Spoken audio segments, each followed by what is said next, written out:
WSOU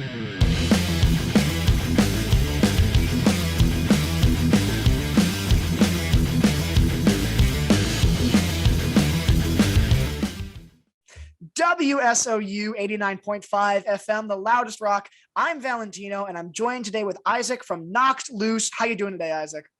Doing great, man. How about yourself? I'm doing really good. Thanks for asking. So there's a lot to be excited about in the Knocked Loose side of things. New EP just came out, A Tear in the Fabric of Life, tour with Gojira. Right now, how are you feeling finally being back in full swing?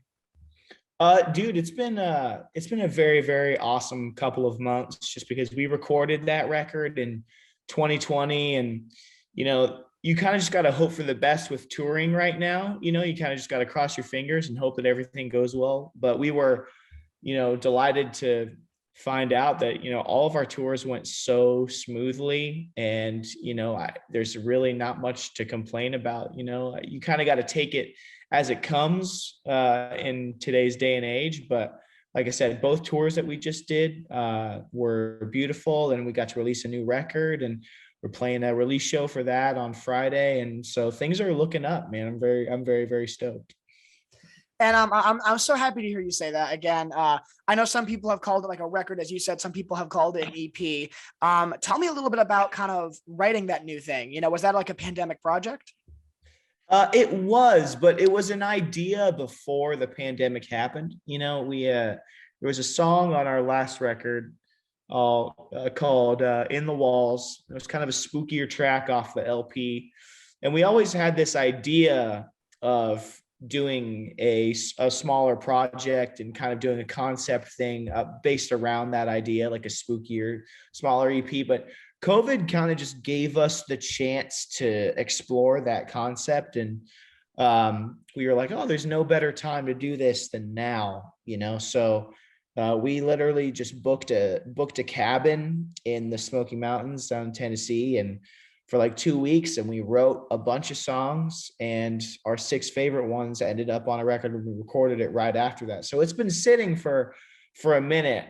Like I said, it takes a while to create the video. It takes a while to create all the art and everything, but we're very, very happy with how it turned out. So if there's one positive thing to come out of COVID, it was giving us the chance to write a record like that and kind of keep it on the down low. Exactly. And what's so interesting about kind of what you said, this record has been received overwhelmingly positive. There hasn't, even on like social media comments, where typically the most negativity stems from, I feel like I haven't even seen that much negativity at all, which is just super cool to see. You guys write this thing. You've had this idea pre-pandemic, really, bang this out in the pandemic, and just have it be just so universally loved.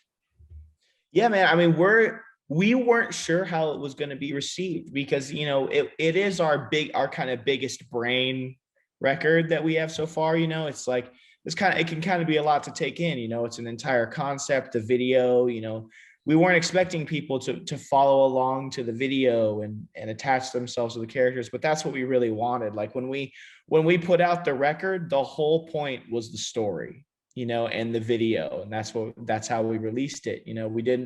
We didn't care about numbers. We didn't care about any of that. We just cared about directing people to the story, and that's not always the most successful way to put out a record, because we wanted to shock drop it too. And so we weren't even thinking, for this record, we weren't even, we weren't thinking about numbers. We weren't thinking about, sales or anything like that. We were just like, hey, let's create something and release it just to prove that we could do this form of art, and the fact that it's been received as positively as it has been crazy. Like we weren't expecting the positive reaction because we felt very confident that it's the best music that we've ever written.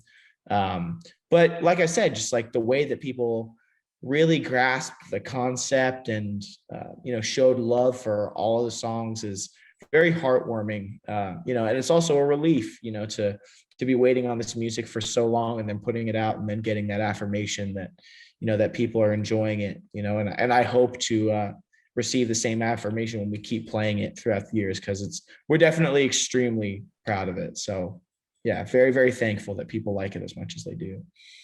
And, I think it just goes to show, even like, as you said, of course, you guys didn't do it for the sales or for the money, because like the trajectory for most bands is they'll drop a few EPs when they're local, sign to a record deal, drop a few albums, and then, that's kind of their path. I've never heard of a band for the most part, like almost going back and doing like a storyline EP if that wasn't their original kind of intent. It's kind of like it's obviously a totally new territory for Knocked Loose. Yeah. And something else I wanted to touch upon, you mentioned it a few times, the animated video, of course. How much creative control do you guys have over that? I mean, we had all of it along with the guy Magnus that did it. The entire record is, it's all based around the story that Brian wrote.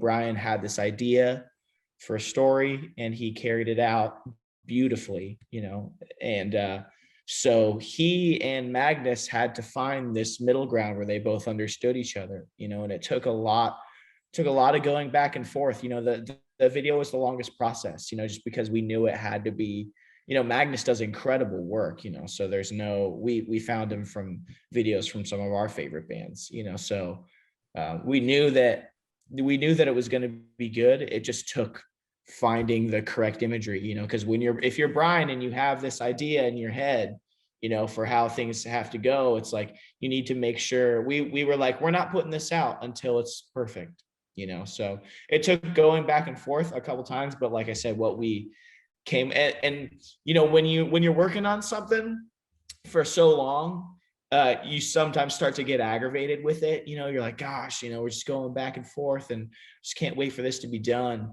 And that's kind of how we were feeling at one point. But then, like I said, once we got it out and we released it, and everyone was just like, oh my God, like, this is insane. We were even able to take a step back and look at it and go like, wow, like, this is amazing. Like, it really turned out perfect, so I can't thank Magnus enough. And like I said, I can't thank people enough for showing the love that they have, because I'm definitely very, very stoked on that video. Absolutely. And what's so cool is I can understand why the video would take the longest part, because there's so many quick frames, like it's not just like an animated video of like kind of one progressing story, but like there's so many like little snippets, like the whole thing is very, I feel like even just for like 2 seconds, there's been like 1,000 pictures in, in those 2 seconds that I've seen, which, is time consuming, but as a fan, you can rewatch that video 8-7 times and still pick up on new things. Yeah, exactly. I mean, you can rewatch it when you're in the band too. I've watched it a million times. I love it. And obviously, when you're writing this story, the music is very dark. It's probably the darkest material you guys have ever written to date. The video is very dark. Was it kind of tough to plunge your headspace into such a raw emotional place? I think for Brian writing the lyrics side, I think that this story is very personal to him, but I think the story is so personal to him because he wasn't sure that he could write in this context, like no one, like Brian is all about writing things that are very personal to, very close to his heart. So writing a story, that's kind of representative of things, representing things that he feels, but not something that's actually happened. He was like, yeah, this is a really cool idea, but like, I don't know if I can write like this, so I think that he stressed a lot about being able to convey the feelings that he wanted to convey. But like I said, he was absolutely successful with that. As far as writing the music goes, I think more so than putting us in a dark headspace, I think that we were excited. I think that we were excited to go into new territory. Like I said, Knocked Loose writing music is always a pretty fun experience, like, because we're all just such fans of the music that we play. We're a fan of the genre, right? So we just write stuff that we would react to, that we would really, really like. So we were very, very stoked on being able to kind of dive into a darker sound, and just have it go so well with the lyrical content. And Like I said, we had to kind of put ourselves in a different place because we knew that the story was at the forefront. So we had to write songs that coincided with every part of the story, so that was kind of a new thing that we'd never done, was be like, okay, well, this needs to be the first song. This needs to be the second song. This needs, and it has to go with the lyrics. And so that was kind of difficult to kind of adapt to that way of writing, but it went really, really smooth. And it honestly just made us very excited about writing music going forward, I think.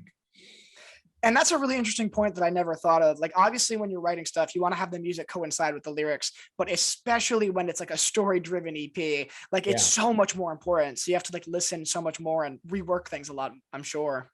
Exactly. Yeah. And another thing that you kind of mentioned is, of course, the live shows. You just got off a tour with Gojira. You have this headlining show supporting the EP. I had the privilege of seeing you guys with that A Day to Remember show. You've had a lot of really, really energetic live performances. And I think that, you mentioned that, when writing music, it's just fun, you're just excited to get into it. And I think that translates really well live because, you love the music, and the audience can sense when a band is having a good time on stage. Yeah. Yeah. Yeah. I absolutely agree. I mean, that's something that we, take pride in, is definitely we want to vibe like we are fans of the music. Just as much as anyone else is. I don't want to put myself on a pedestal just because I play guitar in a band, so it's like we're like, when we're writing music, we're trying to write music that we would react to, so it's like, we're literally approaching the genre as fans of as fans of it, and I think that's a very important headspace for us. Absolutely. How have these songs been translating live so far? It's hard to know exactly, just because we didn't release it on our headlining tour. We released it on the Gojira tour. And I think a lot of people that attend the Gojira tour are there to see Gojira, so it's like Knocked Loose fans, there's only a couple sprinkled into this huge, 3,000 cap show, because Gojira is such a inspiring and massive band that we were just honored to be there, and play to their fan base. But I will say, like, the songs have gotten comfortable to play, so, and they were already going over well even on the Gojira shows when that wasn't even our crowd. So if anything, we're just really, really excited, for people to keep, because it usually takes a little while for people to really latch onto it. So we're just very, very excited. Like I said, on Friday, we're playing the entire thing, and we'll be playing a bunch of songs off of it in the future. They'll always be a staple of Knocked Loose shows now. So, we're very, very excited to add them in and have them be exciting parts of the set, Oh, of course. Absolutely. And, you make an interesting point when you're, opening for a band like Gojira. It's tough to like gauge where the Knocked Loose heartbeat is, because they're all there for a metal show. So they're going to mosh to all the stuff. But I'm sure exactly. I mean, the key to when playing shows like that is to go into it realizing that it's not your crowd, and by the end of the set, make it your crowd. You have to understand that these people don't know who you are, and make it your number one goal for them to come home from the show being like, that was the best part of the show, and that's when you're going into a tour like that. Same thing with the A Day to Remember tour that you did. You just have to kind of go in and play your hardest and try to grasp everyone that you can. And that's the whole point of doing stuff like that. That's a really great way to look at it. Cause especially with that A Day to Remember tour, like, first band, Boston Manor, love Boston Manor, but they're very, much softer than Knocked Loose. Then you guys come on, like it's got to be a little bit of a shock to the audience. So, Exactly. And like I said, the A Day to Remember tour was definitely the tour where that was most obvious, because you have people that are literally showing up to the show that only know A Day to Remember's Kelly Clarkson cover, so there were multiple nights of that tour where you could tell some people were not feeling it, but that's the thing, is that you have to play just as hard, or even harder, because A Day to Remember is playing to like 8,000 people, so it's like, if I get 10% of that, that's a huge W, so the whole point is just to play and represent yourself in the purest form that you can, even if people don't like it, you gotta, and even if people don't like it, like I would love if people left that show being scared of the band, Yeah, because yeah. like if people leave the show going like, what was that? Like, I don't even know what happened. Like, I don't like, Yeah. that's cool to me. Like that's going to be implanted in that person's brain forever, so. You're right. I can imagine people there to see, all signs point to Lauderdale or like right back at it again. And then, Brian just starts barking. Like there's gotta be some real Yeah, fear. exactly. Yeah, exactly. Another question that I kind of wanted to ask you about. Now, there might not be a correlation here. This is just me as a fan coming in with this observation. But if there is, I'd love to know. One of the things that Knocked Loose has kind of done is almost weave old timey music and like very old fashioned sounds into their stuff. You have like the outro of Dead Ringer having that old song. On the new EP, the first 2 tracks both have kind of like almost old timey music weaved throughout the hardcore. Is that like a conscious decision? Is there like what's the thing behind Yeah. that? No, it's conscious for sure. I think, and it's mostly, like I said, I think Brian's the main like contributor of that stuff. But me and Brian listen to a lot of old classic music. Like Brian loves like older like bluegrass and country, and so do I. Like we jam it, we jam it a good amount, and so it's kind of an interesting contrast. We just really really like the contrast of adding tidbits of that in the set and in the records, just because. And also being from Kentucky too, a lot of like our families and stuff like listen to that style of music. So a lot of us have, history of listening to that stuff. So it's a conscious decision, and I really appreciate when people take the time to realize that, because it's something that we have done for a while and will continue to do. And it's just cool to kind of take advantage of the contrast. And we play those songs like before our set, and sometimes we'll sprinkle them in interludes and stuff throughout the set. And so kudos to you for realizing that, because it's definitely something that we're conscious about. And yeah, it's just a way of making it a little bit more exciting, like sprinkling tidbits of that stuff in there.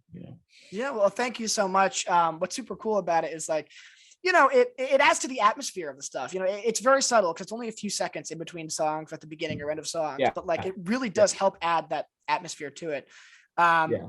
I've got one more question for you today. First off, I want to thank you so much for sitting down and talking with me. We're spinning the new EP nonstop. We have all your albums in WSOU New Music rotation. The listeners are loving it. Really super exciting to have you on.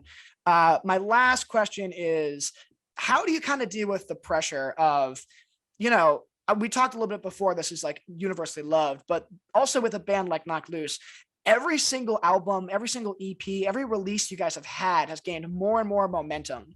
And you guys are at a point now where in my lifetime, I've never seen a hardcore band get this much attention, like even like metal bands, like all that stuff. Like you are in a very niche category, gaining a lot of mainstream attention from the rock stuff. Right now you have 356,000 monthly listeners on Spotify, over 179K followers on social media. Like it's crazy.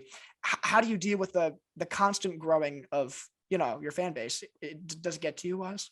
I think the key, a lot of times, a key to not get stressed out is to just try to pay less attention to the social media stuff and the listener stuff. I think that a big key for staying willfully ignorant about that kind of stuff is like important, because a lot of times I'm not sure how big Knocked Loose is, especially in a post-COVID world. Like you never know who's going to show up to the show. You don't know. You're like, when we put out that record, we were like, do people still like, do people still like us? Do people still like music? But I think that the actual answer to that for us is just, the key is trying to just finding the next step, and kind of grasping onto that step. We're always trying to push the envelope of what Knocked Loose can do a bit more with every record. Like Laugh Tracks was a big deal for us because it was our first LP. We were pretty, we didn't really know what we were doing going into it, and then coming out of it, that we knew that there was stuff we wanted to do different next time. So a different shade of blue, much crazier rollout, much crazier videos. We were way more proud of the music, and we kind of branded it with the blue thing, and that's a knock loose thing now. And then with the EP, it's the artsiest thing we've ever done. It's the darkest thing we've ever done. And people can expect that from us every time, because we're going into it knowing that we have to up it every time, so, we want people to have to keep up with us. We want to always be putting out material that people are like, wow, that's actually like new and exciting and fun. And like, wow, this show that they're doing is new and exciting and fun. Wow, that tour lineup is new and exciting and fun. So everything that we do, we're very meticulous about, what we do, when we do it, so, and that's, I think, what has kept the band going for so long and will keep the band going for so long, is the fact that there's no, we try not to have a status quo. We always want to be raising the bar, a little bit without going, we don't want to skip steps, but we're always looking for the next step, so, we're just excited to continue, and we're excited that people like this EP a lot. We're excited to get new music written and tour a bunch, and, we're always looking forward to the future. So. Well, thank you so much again for joining me. There's nothing short to be excited of in the Knock Loose fandom. We are super happy to have you on the show, have you on our radio station. You can hear A Tear in the Fabric of Life on all streaming services. You can hear it on WSOU 89.5 FM through iHeartRadio or 89.5. Thank you so much again, Isaac. We appreciate it. Thank you so much, man. I appreciate that.